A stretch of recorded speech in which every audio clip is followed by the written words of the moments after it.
Oh, dahil tayo magsisinigang ng ulo ng salmon, guys. Hindi mawawalang ating bidang salmon. Siyempre, andito pa rin ang mustasa. Paborito ko to, guys. Green na green ang dahon niya. Masarap to, guys. Hindi pwedeng mawala ang ating string beans o ang ating sitaw. Sitaw, you're rocking the boat. Present din ang ating eggplant. Kasama na rin niya ang ating labanos na napakaputi. Andito rin ang ating sibuyas, kamatis, bawang at ang ating siling green. So, sisimulan ko na to, guys.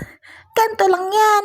Kapag na-prepare nyo na lahat, pagsamasamahin lang natin ang sitaw, labanos, isda, at saka lahat na mapera lang, guys, sa ating mustasa. At ang ating sili, sa bandang huli natin isasama yun, guys. Oh, ayan. Napagsama-sama ko na. At pag ganyan, lagyan na natin ng tubig. At ito ay ating pakukuluan na, guys, hanggang sa lumambot sila, guys. Oh, ayan. Isa lang na. Kumulo na. Pag ganyan kumukulo na, aba ay lagyan natin ng pampalasa ang ating tamarind mix.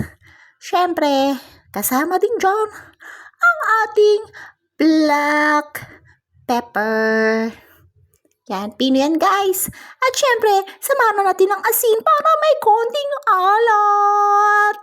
Yan, guys, depende to sa gusto nyo lasa. At timpla, kayo na ang bahalang mag-adjust, guys.